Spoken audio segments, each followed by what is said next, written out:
Well, a lot going on. You know, I've got to get my next guest to weigh in on this because I was talking with our ambassador to Canada yesterday. I had a fairly long phone call. Pete Hoekstra, right? Former member of Congress, former RNC chair in Michigan, who was, the RNC chair when Michigan came back into Trump's column, had a pretty good go. He became the ambassador to Canada, very well qualified. And we were talking about the fires, and I want to bring in Congressman Tim Walberg. Congressman, thank you for being here. Obviously, you know Pete pretty well. He's been around. He was in, the congressional group for a long time. All of these people in Michigan are sending nasty letters to Canada and yelling about stopping the wildfires. And I'm like, I know a lot about wildfires. I'm like, guys, it's 16.5 million acres. You don't just go up there and put the fire out. And much of these fires are in places like northern Manitoba. There are no roads. There are no airports. There's no way to get the equipment in there. It's a wildfire. Pete had the same idea. He's like, what am I supposed to do, go yell at the prime minister? He thought it was kind of odd that Republicans and Democrats alike are yelling. I get it. The smoke's terrible. People don't like it. But I don't think there's actually a practical solution for it. And yelling at these folks, I don't think is very productive. I don't know what your take on is it. You and I have never talked about it. What are your thoughts? Well, good morning. Good to be with you. And we're used to clean air generally here in Michigan. We are. Here in Michigan, what it is. And if it had not been 3 years straight running, with our summers disrupted by smoke from Canada, we wouldn't be hollering about it. We holler about what's going on out west as well in California and other states because we are unwilling to this point in time. I think the Trump administration is changing that and talking to the secretary in charge out there of Interior. He's committed to doing the proper forest care to make sure that we don't have that type of undergrowth and uncared for forest dropout, I guess you would call it dropout products. No, and I believe that's true. In California, they lost control of the fires in California because they didn't do maintenance in places that had high densities of population. That part I agree with. I lived through big fires in Montana where they try to do backburns and things now. But you look at like just Manitoba, it's the size of Texas, and only 1.4 million people live there. I mean, it's massive and it's remote, and I don't know if you have lightning strikes. I don't think there's enough, airplanes and smoke jumpers to do much about it. And you're right, we've had 3 bad years in a row. I agree with that. In fact, 3 years ago was the worst of all, far worse than this year, actually. But what's the practical solution? Well, I think the practical solution is keeping the heat on, so to speak, so the heat will go off. Like I said, if we are attacking our own inefficiencies and worthless efforts or lack of efforts in our own states that are causing that same type of burn problem, then I think we have a right, those of us who live on the Canadian border and have suffered through 3 years. It wasn't happening before significantly. This has been an uptick.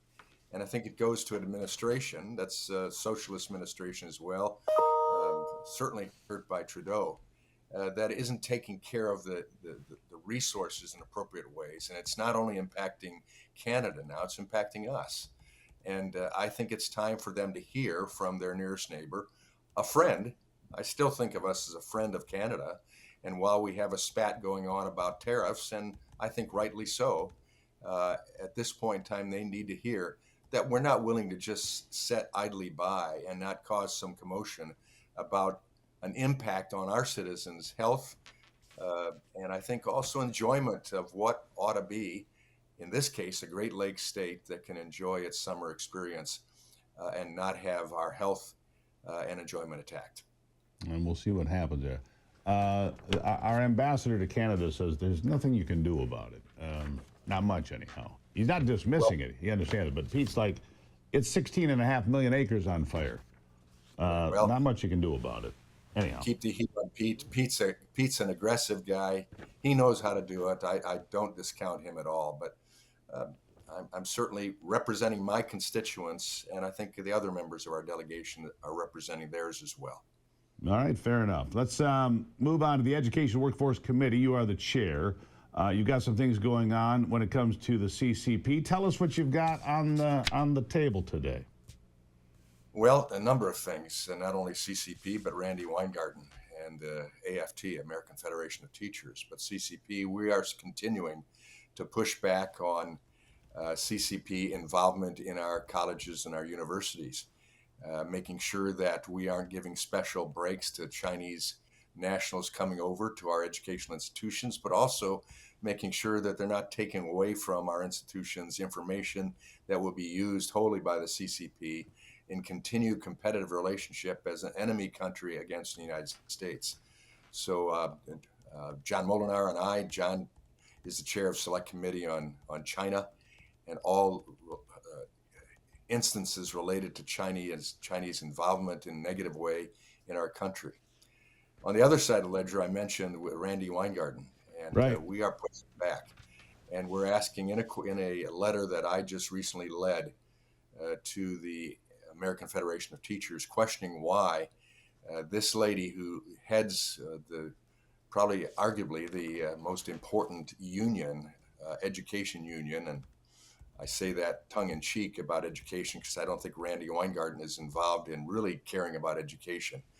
But she makes 6 times that of what a classroom teacher would make. She's also been found to have significant hundreds of thousands of dollars that have been put into special perks for her, trips, limousine services, etc. The second command over there, likewise. Randy Weingarten makes more than the President of the United States. Isn't that remarkable? It's unbelievable. And it's unbelievable that teachers put up with that.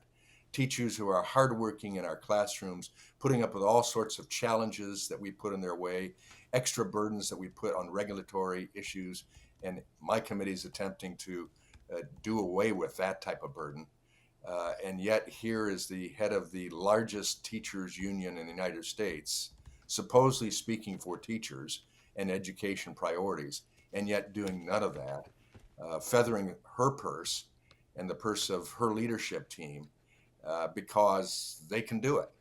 And we're calling attention to it because we think that teachers deserve more respect, more true representation, and ultimately an opportunity to do what they've been trained to do, and that's teach in the classroom. We want to see that enhanced when you think of how many of our students are not prepared for life itself. Not Kids at all. They can't read when they come out of 4th grade, so then they can't read when they come out of high school. That's They right. can't enough to get into the military, and they can't read to fill out an application for work. That has to change if our country is to survive and prosper.